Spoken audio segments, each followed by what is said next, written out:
Yeah, and your space is shrinking by the day, and we know you also operate in very difficult contexts. So when you get the time and you spare your time to come and do with us, we really appreciate that. We don't take it for granted. So thank you. We are going to start our press conference for the morning. My name is Flavia Kalude Nabagabe. I am the coordinator of the women wing of the People Power Movement, Uganda. And I have a number of our colleagues around who have come, different supporters of the People Power Movement. This press conference is majorly led by women and going to be speaking for women and about some of the women's issues that are critical in our spaces. So that's why you see it's mainly women around, because we want the voice to come out very loud and clearly without any other interferences. So I'm going to read my press statement. On the team, these people will be identifying themselves as I call on them to say something. Then you will know them better. The main reason why we are here is mainly about the kidnaps. We want to give a press statement about the rampant kidnaps in the country, especially in relation to a more recent one which just happened to one of our colleagues, one of our own, who is here with us right now, Zulaikha, Nalukenge, so that we can send out our message. Okay, so here we go. A press statement by the women in the People Power Movement, Uganda. Stop kidnapping and killing Ugandans. October 30th, 2019.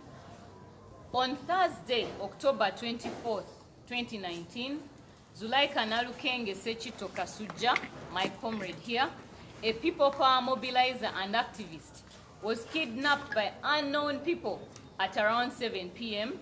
outside Akasha Mall, Kamucha, in Kampala district. In view of this kidnap, 2 police reports for Zulaikha's disappearance were filed at Kira Road Police Station under the reference number 792510-2019 and the other at KMPCPS Kampala, reference number 022610-2019. Zulaikha went missing for 4 days until the night of Sunday, October 27, 2019, when she was fortunately found alive, which is a very rare occurrence currently. Unfortunately, since filing the report, no information has been received from the police. This kidnap is not unique and not the first one for Ugandans, as it has become a common occurrence in Uganda, rendering the country insecure and unsafe for everyone. Currently, as we speak, one of the supporters of the People Power Movement, Mr. John Bosco Chibalama, 39 years old, was kidnapped on June 3rd, 2019, and has never been seen again. For close to 5 months now, nothing has been heard about Chibalama, an accountant and the People Power mobilizer. We cannot forget the kidnaps and killings of various women in Wakiso district and other areas in Uganda that were rampant just a few years back. In addition, a study conducted by the Forum for Women in Democracy, a women's rights organization for violence against women in elections, entitled Deterred Not Bad, Unmasking Violence Against Women in Elections 2019, mentions that while Uganda has made notable gains towards increasing women's participation in politics in Uganda, women's empowerment and achievement of gender equality remains an uphill task.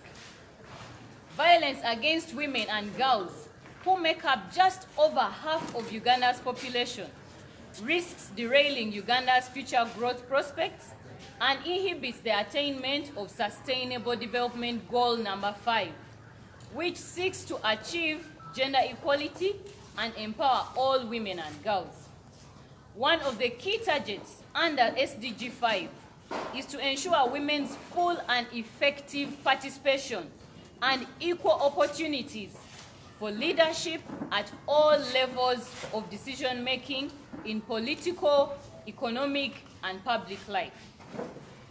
violence against women is majorly comprised of 40% psychological, 18% physical, 7% sexual violence, and 35% are other forms of violence. As women in the People Power Movement of Uganda, the principle of gender equality for women in leadership is one we believe in and support greatly, which is why we encourage women to be at the forefront of the struggle. However, when incidences like what happened to our colleague Zulaikha Nalukenge happened, we realize that so many women and girls are alarmed, are intimidated, are scared, are frightened, are silenced, and are deterred from participating effectively in the political and governance processes of our country. What happened to her and what has happened to other women out there that we may not know of is a situation including before, during, and after elections that is described as violence against women. This has consequences, not only on the individual it has happened to, but collectively. It impacts on the physical, the sexual, the economic, the psychological, and the reproductive health of the survivors, on their families, and the community as a whole. A wave of day and night kidnaps and killings has Ugandans on knife edge. Families are restless and are extremely worried.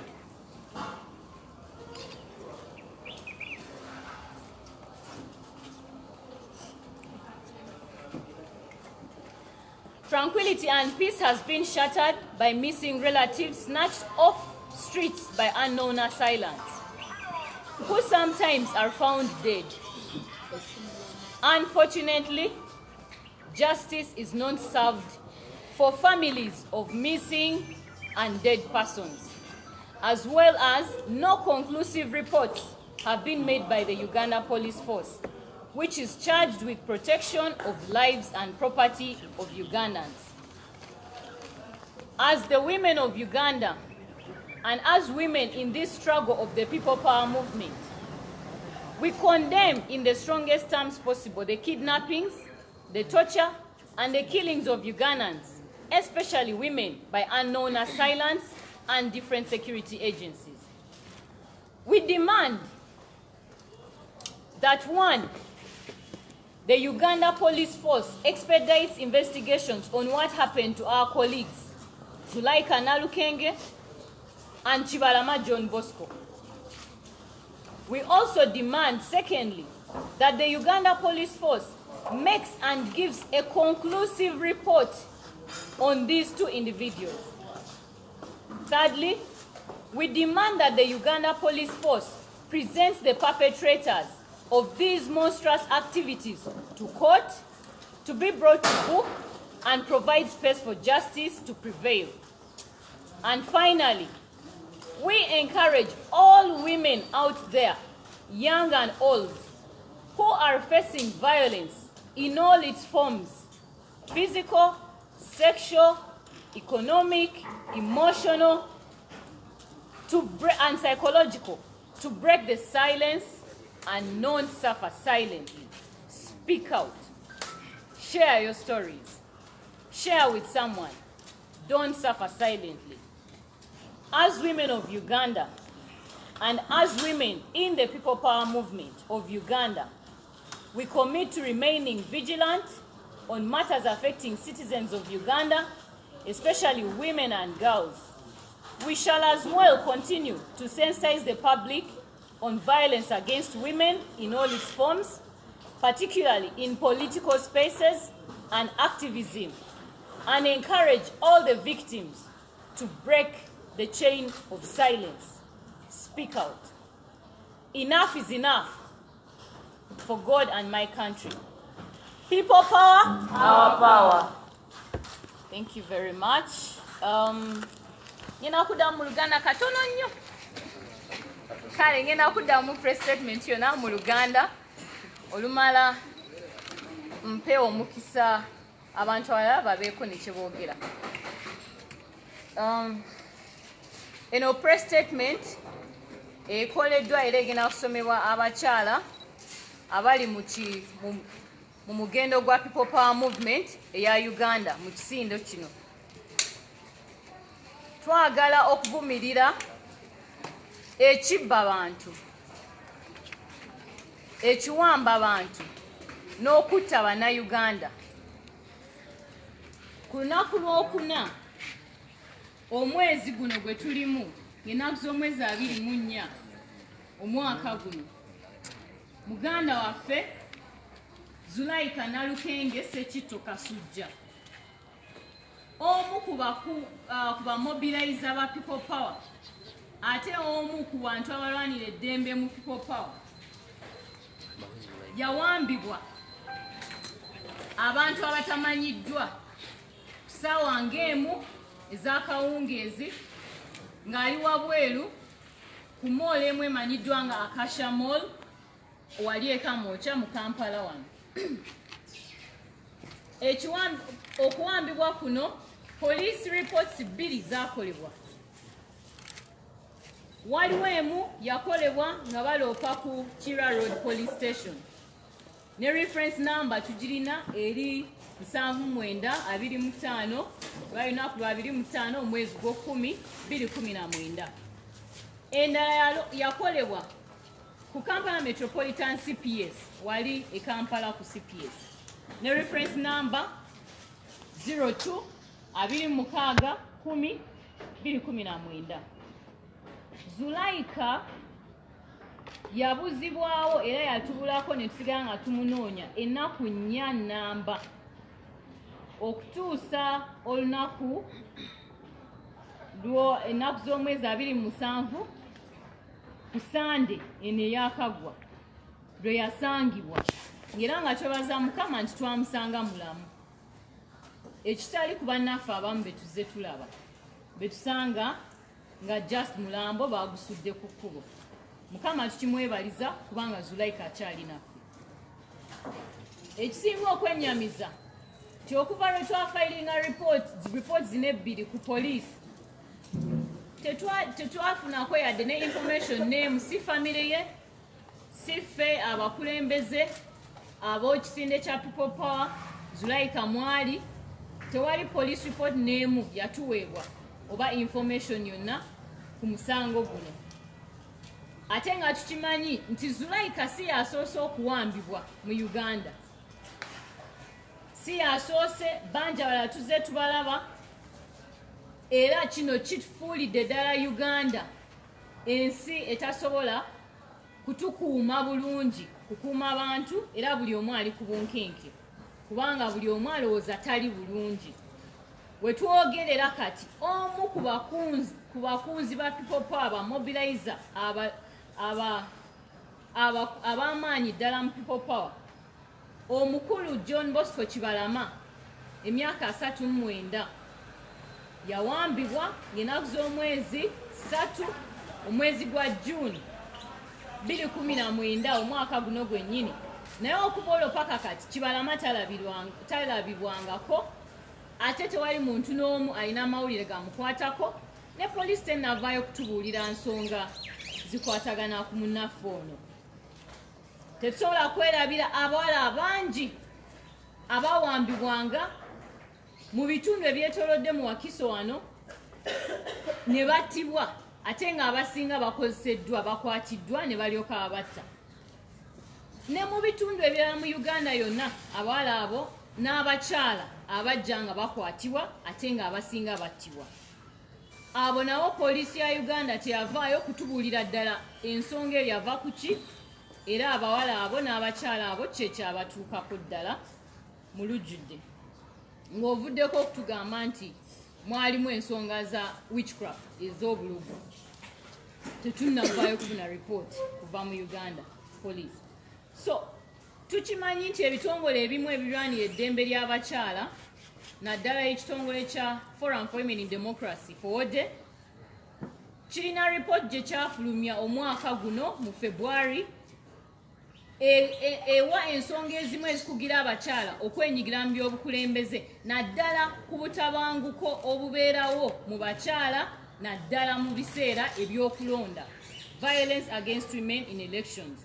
Report eno yatutegeeza nti newankubadde Uganda nga gavumenti erina byekoledde abakyala bingi okubatuusa mu bifo ebyobukulembeze bingi ebikyalemesa abakyala okwenyigira mu bifo by'obukulembeze naddala wekikwatagana ku nsonga z'obutabanguko mu bakyala abali mu politics.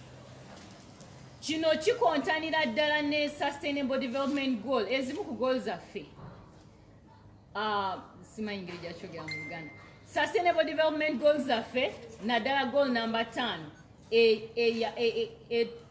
etegeeza era eyogera ku nsonga y'obwenkanya okuwa emikisa gye gimu abakyala n'abasajja abavubuka n'abakadde bonna naddala mu nsonga z'ekwenyigira mu byenkulaakulana by'eggwanga lyonna. Tukimanyi era kimanyiddwa nti obutabanguko mu bakyala violence against women alina emitendera mwayita emitendera emikulu kwe kuli egy'obwongo nti omuntu akola ekintu takubye ku mubiri naye n'osigala nga mu bwongo bwo toteredde kye tuyita psychological violence. Kino okosebwa nnyo mu bwongo kino kiri ku percentage bitundu 40 ku 100 abakyala basinga bafuna engeri y'okukosebwa bwetyo. Abo abakubibwa era abalabirwako nti ono bamukubye oba bamukabasanyiza oba balina engeri gye bamuyisizaamu eri physical eri ku percentage ebitundu 18 ku 100 mu Uganda wano.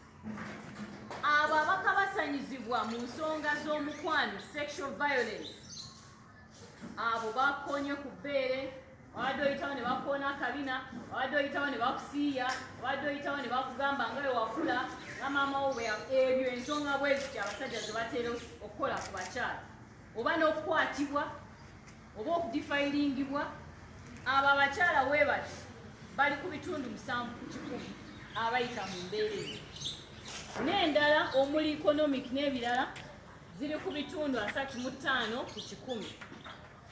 Kikulaga nti ffe abakyala ba people power abakkiririza mu nkolagana y'obwenkanya mu bukulembeze n'okwemikisa egy'obwenkanya equal opportunities ku bantu bonna ng'ate twagala nnyo abakyala beenyigire mu struggle nga bali ddala ku kifo eky'omwanjo nga tuvudde ku bino ebyokuteekawo obuteesa abakyala babe nga bali awo ng'obutaala naye nga twagala bateekewo meaningful development. Ebintu ebiti ng'ebyatuuka ku muganda waffe Zulaikha ono okuwambibwa byongera okutyoboola eddembe ly'abakyala okwenyigira mu bukulembeze n'okuvaayo okwogera ku nsonga ezibaluma. Tukimanyi byongera okutiisa okukanga n'okusirisa abakyala bangi nnyo ne bagamba olaba oli babimukola nze sijja kgendayo ate nga twagala buli mukyala buli muwala ali eyo asobole okwenyigira mu byenkulaakulana naddala ebyokwetusaako obukulembeze obulungi mu ggwanga lyaffe lino. Families ezisinga zirekebwa nga zimenyeddwa nnyo. Tuzze twogera ne family ya Zulaikha n'abantu abalala abayitidde mu mbeera eyo. Family ezo naddala ez'abantu baffe abawambibwa zikosebwa nnyo mu mbeera zino zonna zenjogeddeko.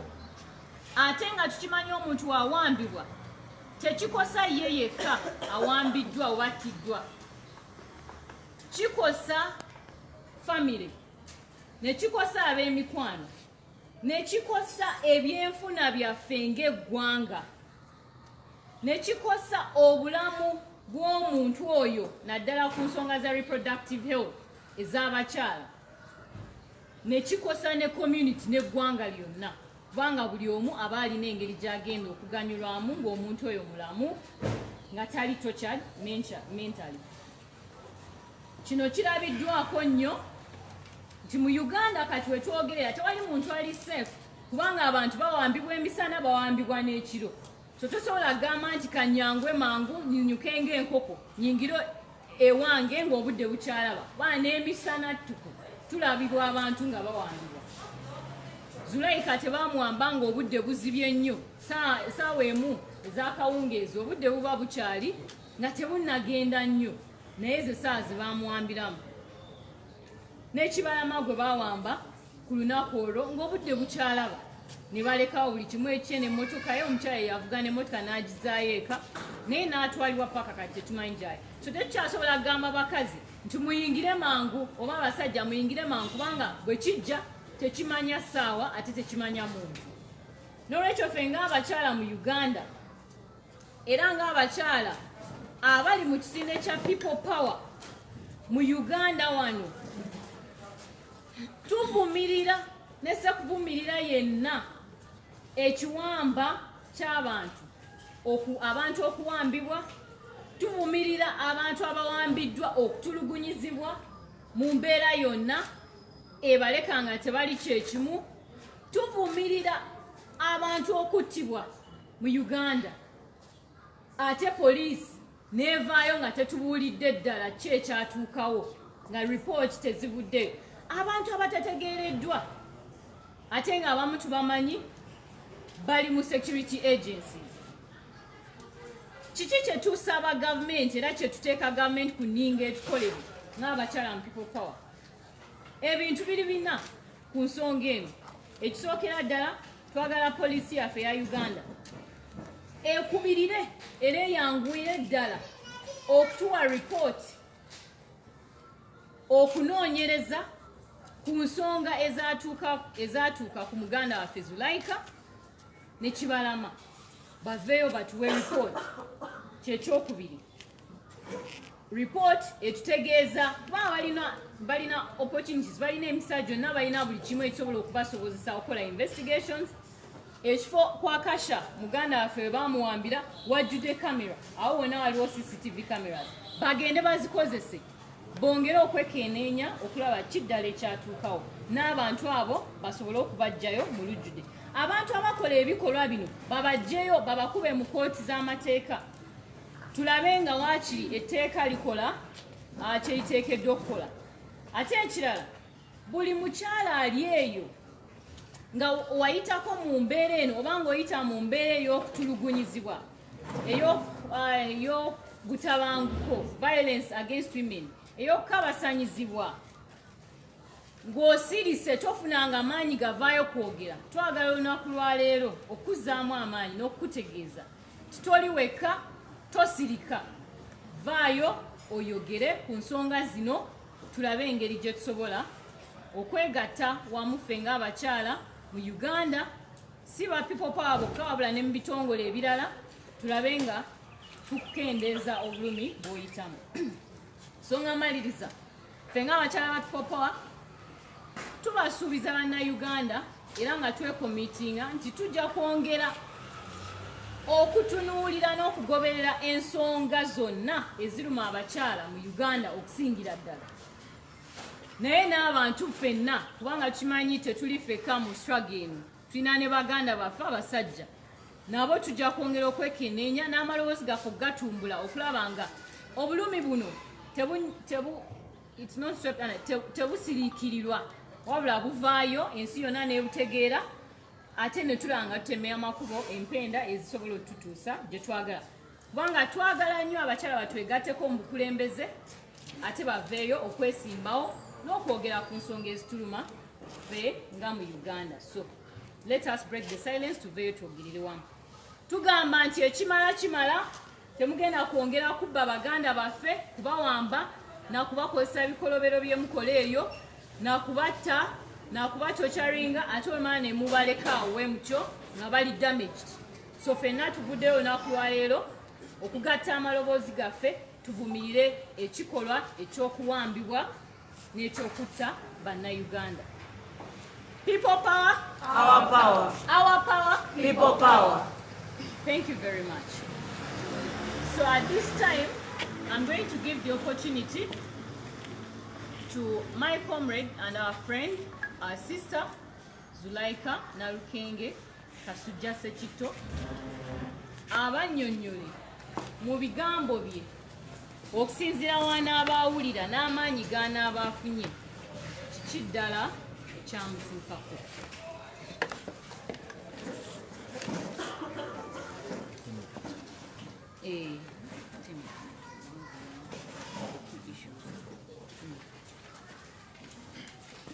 Okay, Zulaikha, whenever you're ready, you can start. So agenda kusooka kwogerako Oluganda, then ajja kusummarizingako mu Luzungu. Kinaatukolere? Amanya gange nze Nalukenge Zulaikha Sekito Kasujja, manyiddwa nnyo nga Lisa. Nawambibwa Rokna ga 24 kwa Kasha Mall. Nali ngenze kunona cake enkeera ku Friday gali mazaalibwa gange 25. So nali ntambula, emotoka yamba mabega, they grabbed me ne banteeka mu motoka.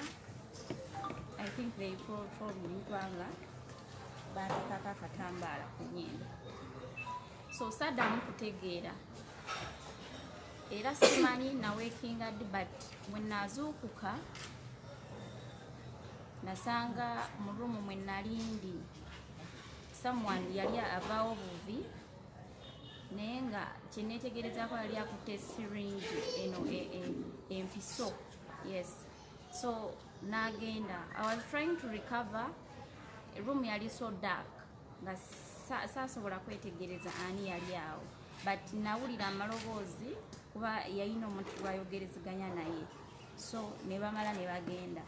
I remained in the room alone. It was so dark, and since I was just regaining the consciousness, nali so dizzy, kamunguluze yankwata andiko sasoka realizing nti nali musibe.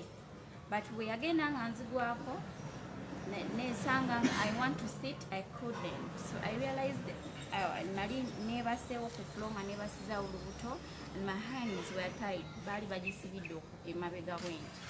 So nagezaako kutuula, I failed. Nemala kuba nali nkooyi wano nga njala kukyusa nenebakira mu side bwenti. So nali nkyali awo, abantu abalala ne bakomawo babiri. So bakomawo omu we nali kuba I think nali manyidde room nawo nga mulimu kati kalayiti akatinitini nga nsobola okulaba akatini naye nga abantu sisobola kubeetegereza bulungi. So we bajja babiri nasinganga kulaba wansi we baali batambulira. Omu yalina akatebe, omulala teyalina. So kati ono yalina akatebe n'akaleeta n'akasaawo maaso awo, ono ate alina n'akatuulako. So we yakatuulako nampita amanya gange gonna, yampita Nalukenge Zulaikha Sekito Kasujja. So bwe yampita nentunula gyali. Bwe natunula gyali saasobola ye ng'omuntu kumwetegereza, naye nali ndaba nti wali atudde because it was so dark. Nawo we yatuula ng'amaze okumpita erinnya n'aggyayo essimu ye. Bwe yagiggyayo n'andaga video. Eno video ye activity gyetwasembayo okukola women in people power. So mu bye nayogera bambuzaako questioning ekwata ku beret, era answer gye naddamu nasembyeyo ngamba nti oba nakwata omuntu yenna yena ne bamukyajinga omusango gwa beret, we shall start from there. So eyo question gye bambuuza nti nali ntegeeza ki era kiki kye tupulaninga, nali siina answer gya kumuddamu kubanga ekibuuzo kyambuuzibwa obuuzi era ne muddamu nga bwe nalina okumuddamu. Namugamba simanyi era nebyombuuza sibimanyi. Teyakiremerako nambuuza abantu abalala nga banera bali mu people power and their strongholds aba people power, nambuuza questions about them. So buli kyeyambuuzanga nga mugamba sikimanyi because the questions were za bintu bye yali ambuuza nzisayina ansa zaabyo kirabika zalina omuntu sinze yali muntu mutuufu akubuuzibwa bibuuzo ebyo. So olwamala ne bagenda ne bafuluma ne baggalawo. Now nensigala mu luumu omwo nga nkyasibiddwa emikono tebannaba kuginsumulula. Bwe bafuluma ne bagenda, so I tried era kusitula ne kunnema, then nengola ki nenkyusa sayidi endala nebakira ku sayidi endala ngenda sayidi ekooye. So nali nkyali awo ne badda ogwokubiri neera bakomawo babiri naye kati saamanya oba be bano abaaliwo oba abapya be bazze. So we bajja nansumulula emikono ne banzijawo ne bantwala. But I think we bantwala twali mu same building naye bantwala mu room endala ngeno baginzijeemu. But this time eno room seemed to be bigger okusinziira ku gye nalimu, ate era kalaiti akatonotono kaalimu, walimu kalufu good enough, akalufu akali transparent ako kaaliko akatono kati nga light ejja direct awantu awamu mu room eyo gye twaliko. So in me entering nze nga nyingira amaaso gange galina omuntu gwe gatuukirako nga bamusibye emikono aliko bwati nga wano ekiva wano ku kye bamusibye lujegere and this side lujegere naye ng'aliko bwati. So amaaso tegasooka kumuvaako kubanga kyampangamu nga nze nti nange nyinza okuba ekyo kye bantwalako. So nalwawo nga mutunuulidde, mu kumutunuulira I think bano abaaliwo banotisinga nti ebirowoozo byange biri captured nekwoyo gwe nali ntunuulidde. So omusajja nampita, bwe yampita eddoboozi lyali lyerimu noone yajja nandaga ka video. So yali atudde katebe already we natunulayo nga already atudde katebe, nambuuza omanyi okukuba emundu? Ne mugamba no simanyi. Nti osobola oyagala okugiyiga okugikuba? Ne mugamba no. So yali agikute like this, yali kika kya pistol, agikute like this, nakola bwati nagikyusa nga agimpa ngikwate neŋŋaana. So kakati mu kugaana nagikyusa mangu nagizayo bwati nakuba omulundi gumu. Omuntu oli bwe baali basibye ku lujegere. But I don't know how they did it. Kubanga nze nasembayo okumutunuulira nga bamusibye. But we yamukubira essasi yali takyali musibe kuba yagwa wansi. Bwe yagwa wansi bali ne bajja ne bamugjawo. Waliwo abalala abajja ababiri, simanyi oba baaliwo, saategeera baafubutukawa, ne bamugjawo ne bakirininga ne bamutwala. So kati nga that time really nali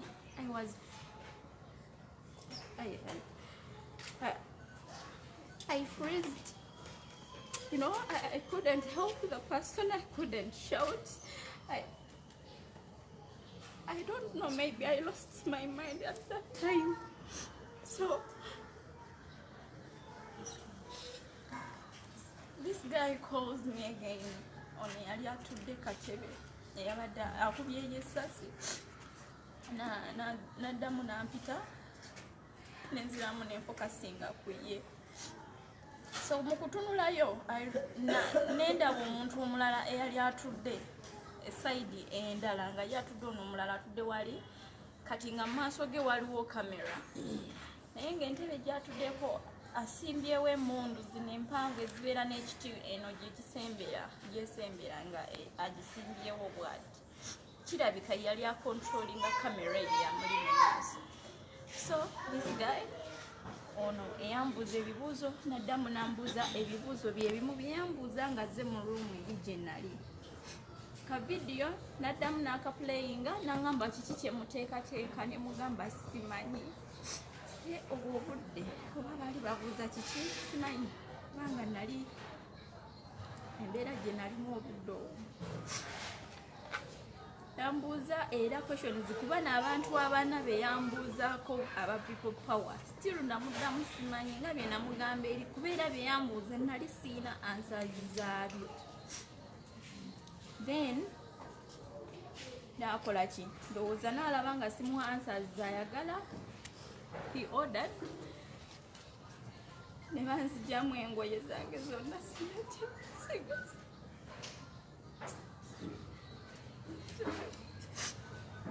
banzigyamu nange baleeta akateteeyi ne bakanteekako kali only kabika maaso nemabega nga musaidi tekalekamu nange ne banteeka ku njegero omuwala olize ebadde kuba yali muwala wa musajja simanyi bazinteekako addamu nambuuza ebibuzo bye ebimu sayina answers ozamayona leera nga simuwadde kyayagala teyine bakazi gyamu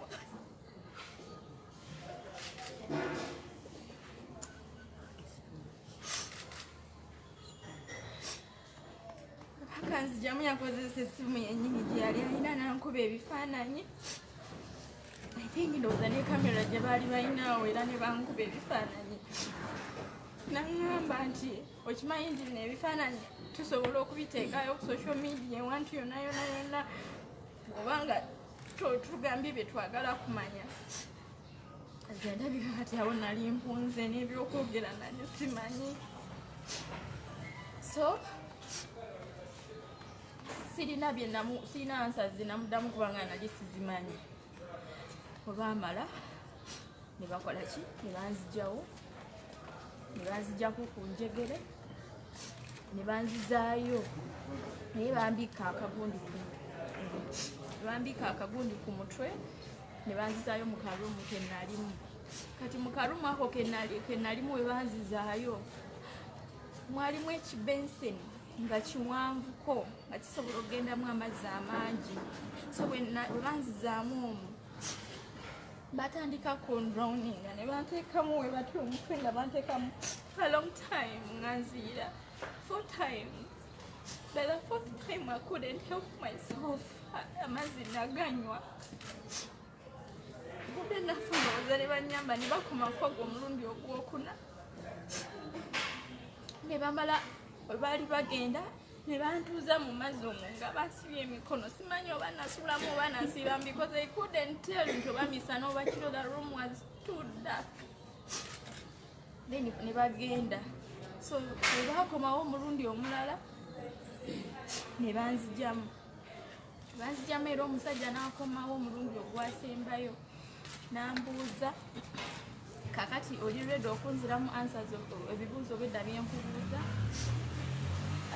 nali sikyalina ssuubi nga manyeyo obudde bwonna ngenda kufa because tewaliwo saalabawo chansi yonna nze genda kufuluma wantu awo n'oli omuntu gwe banzitidde maaso ng'olredde ekindiko si ndozasaddamu kuvaamu kigambo kyonna obudde obwo so n'agamba ono omusajja omulala we bali boogera nange baali boogera mu luzungu we bali boogerezeganya boogera mu swahili so we yagamba oyo omusajja omulala namugamba you know what to do oli n'afuluma so bwe yafuluma n'agenda but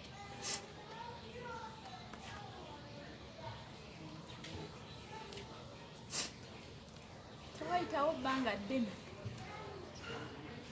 bbanga lyabadde afulumiddeko kirabika kyatekinga like 30 or 40 minutes n'akomawo yakomawo as if yali in a hurry n'amuyita bwe yamuyita oli n'agenda nagenda okulaba nga bakomawo n'engoye zange bangamba okwambala naye saayina maanyi they helped me ne banyambaza so bwe banyambaza ne bamala ne bambika era akantu ku mutwe ne bantwala I had them nga banteeka mu motoka ne bavuga bwe mba nga nzijjukira ebbanga si ddene lye baavuga okutuuka bwe banteeka so kati nze bwe banteeka awo nali manyi bagenda kukola ki kunzita era we baali bantadde awo I was like nga nninda essasi bankuba essasi ninninda essasi mukama nanyamba essasi teryajja kati nembeerawo for some good time kubanga nze nali simanyi nti oba bo bagenze oba bansuddewo ne bagenda so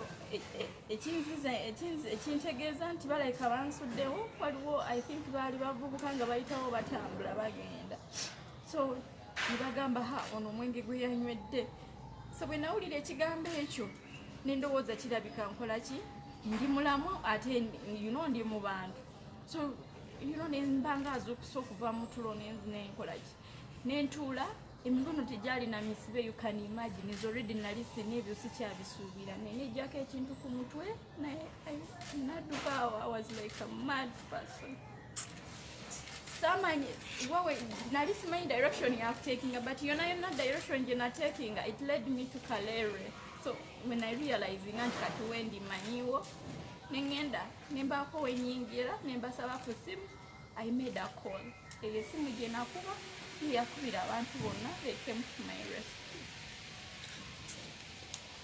Okay, thank you very much Zulaikha osobola okuddamu katono mu luzungu oba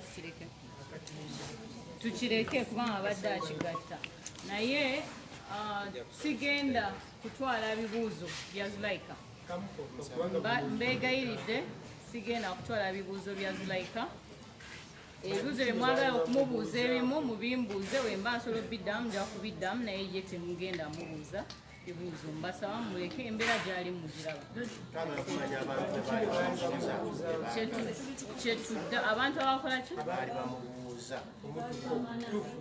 abantu be baali bamubuuza okay yeah we understand baali bantu ba popane tetugenda kuba amanya because you give ideas to other people other wrong characters naye nga mumanye nti mwalimu abantu abo fenga abapopa tubamanyi yabatugambye but for security purposes in the world in which we operate please allow us not to reveal those names on the media.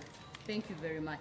So waliwo kubamu abasookera ddala okumusanga mwali mukyama Nyanzi ne omukyala Rema ono so njagala Rema atunyonyoleko mu dakiika 2 zokka oba emu yokka embeera mwe bamusanga ate okututuusa wano we tuli. Rema, you have a few minutes to say that. Thank you very much. Oh, thank you. Neya zanyo mukisa guno. Manya Zulaikha.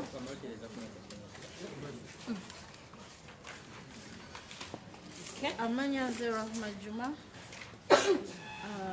Tufuna ka message katugamba brother afalabise immediately unalaba ka message ne nkubira omuntu airdropinze ka message ne mugamba nemubuza are you sure kasaya ngamba nange siri sure nenga message gamba ali mukifo gone nekuba kyamanyaza ngamba tugende tukebere there and then sibe nibazadde banyale kamba sibiddemu because was an emergency amukago gwekiro I had to go out nasula ko busuzi kigoye kira ku night ne nfuluma nakisumuluzo tutuukawo ne batugamba avuddewo ko katono avuddewo atambudde engeri era yo twamutuukako kumubuuza natugamba abantu baali batandise okuyiga bamubuuza kyabadde so she could not talk to them naddukawo natandika ovaawo tumutuukako tategerekeka ali mu maziga akankana then tunyonye eddwaliro bwetuba tumutwala kubanga magezi gasooka tugamba tuline ku poliisi netugamba naye ate getwala ku poliisi saa zino 7 ogw'ekiro lwaki tusooka mu ddwaliro kubanga already ali mu kutintima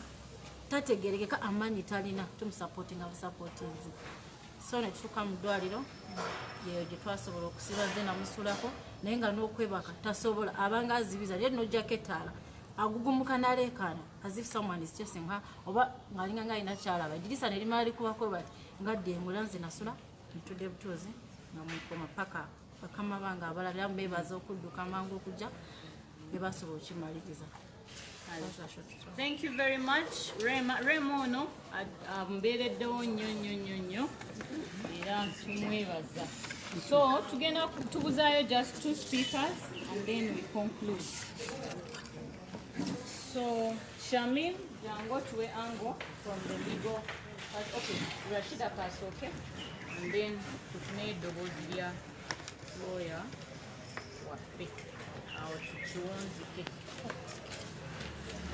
I'm really sorry that we cannot allow questions for her. Okay, so Rashida Oyandre. Erinnya Nambowa Rashida, ssentebe w'ebitambala gwe babba. Ekyamazima ffe ng'abakyala ba people power tuli bennyamivu nti abantu baffe batandise okuwambibwa, okuttibwa n'okukolebwa buli kimu. Bino ebintu tebituuka ku ffeffekka naye buli omu munnayuganda aliyo ng'oyagala okulwanira eddembe ly'obuntu mazima vaayo.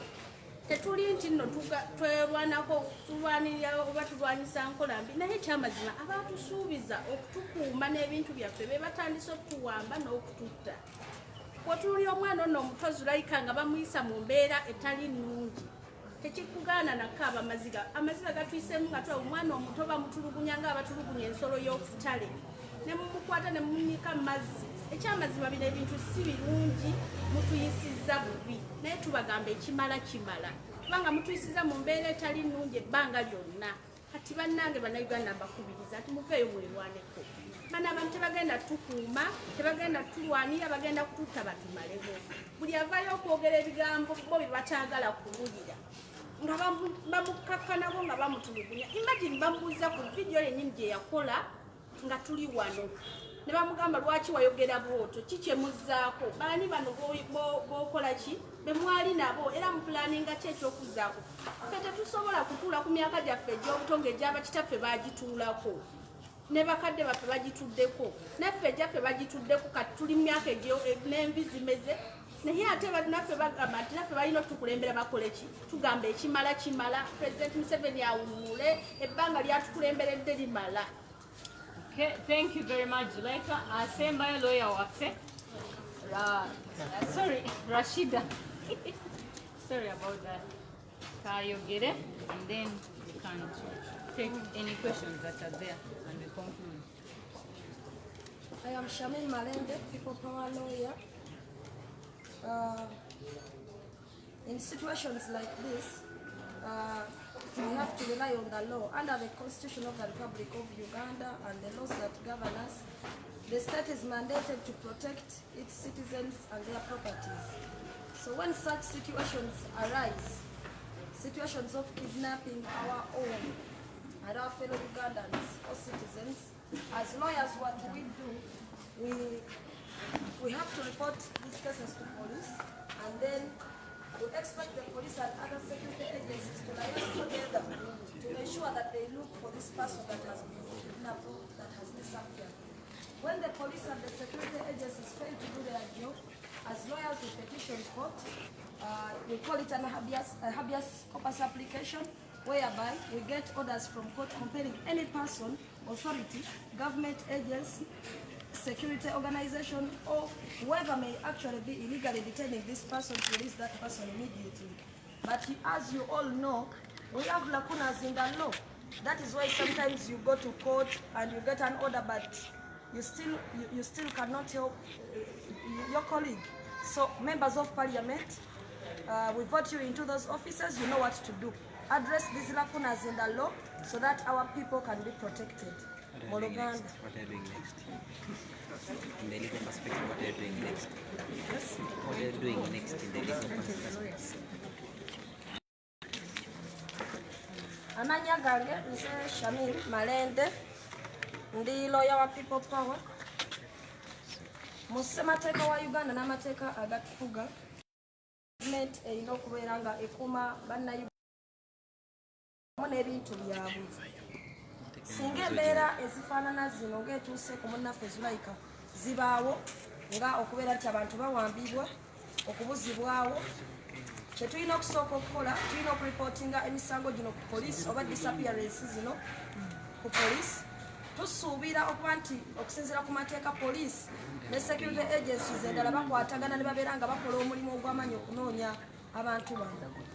Singa tulaba nga poliisi eremera maddembe, ffe nga bannamateeka tulina option ya kuddukira mu kooti ne tusaba kooti etuwa ekiragira omuntu yenna oba ekitongole kya gavumenti kyonna oba police oba security oba military omuntu yenna akutta omuntu oyo n'amubuzaawo kooti ebeere ng'emulagira abeere ng'asesema omuntu oyo oba abeere ng'amuwandula ekyo kye tuyinza okukola mu mateeka ge tulinawo essaawa eno si egenda mu maaso ne bongera okunoonya omuntu naye ffenna nga bwe tukimanyi nti amateeka gaffe galimu ebituli bingi mulimu lakunazi nyingi nti olumu mufuna embeera efaanagana kati nga munnaffe gyatuuseeko Zulaikha naye ne mubeera ng'olwokuba nti abali mu buyinza bennyini be bakutta omuntu ng'ensonga eyo tosobola kubeera ng'etambula so kye tukubiriza abaka baffe abali mu paliamenti mukole emirimu mwongere ku mirimu egy'amaanyi egyabatwaza mu paliamenti ebitulituli bino ebiri mu mateeka mulabe nga mubiziba olabe nga abantu baffe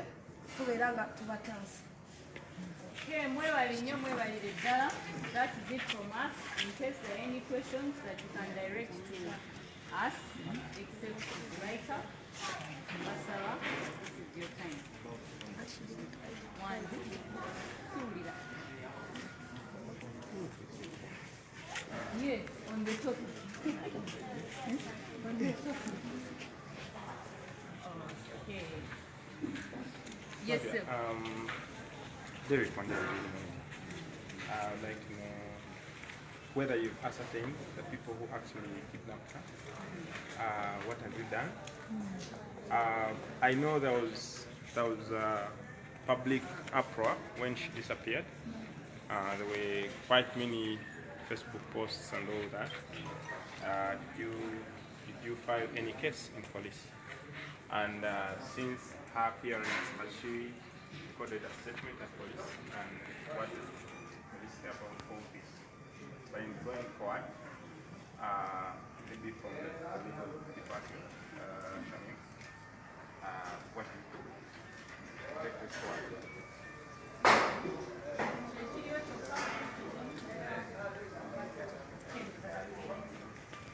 Thank you, Derek. I think you came in a bit late.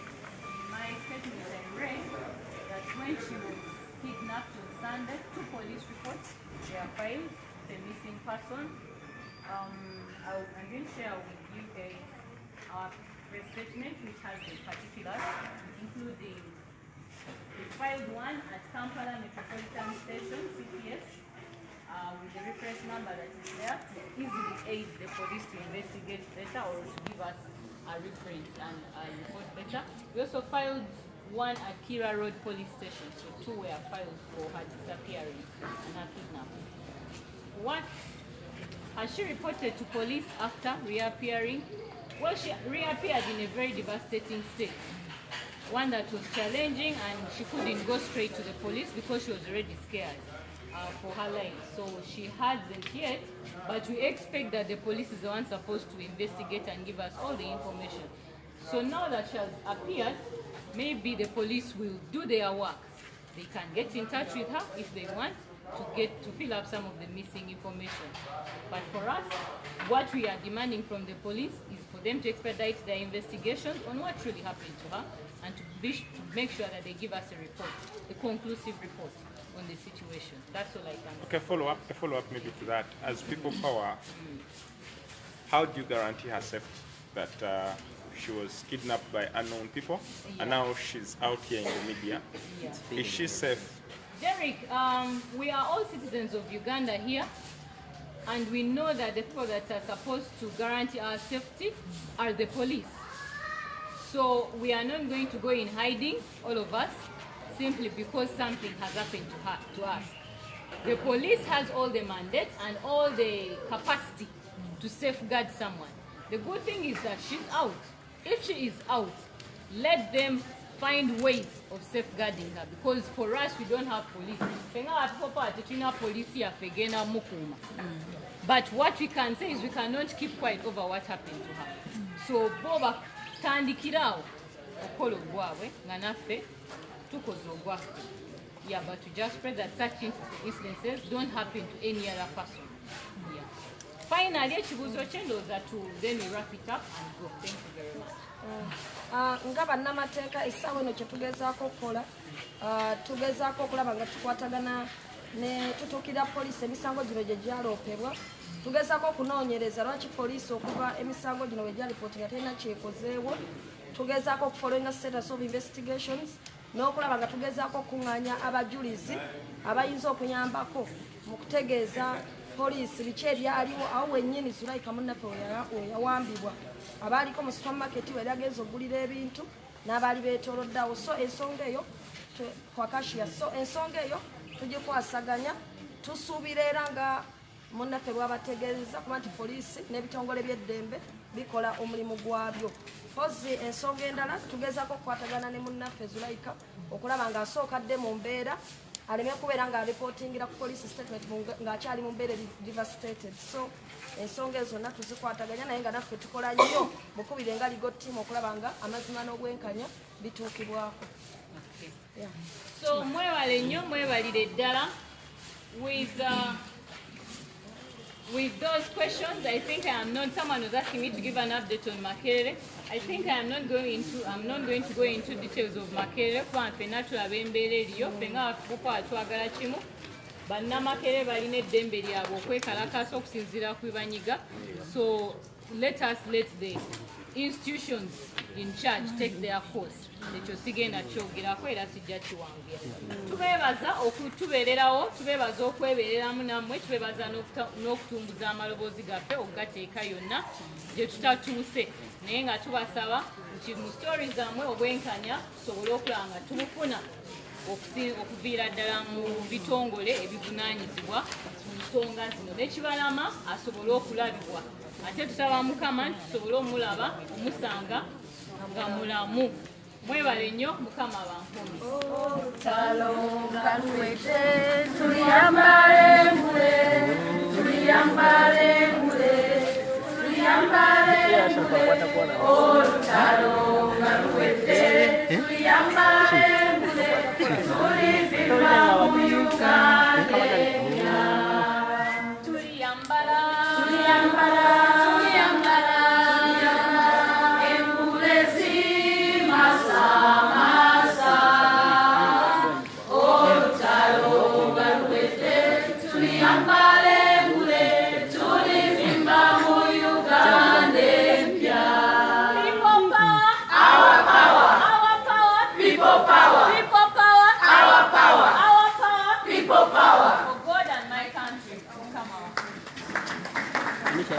Back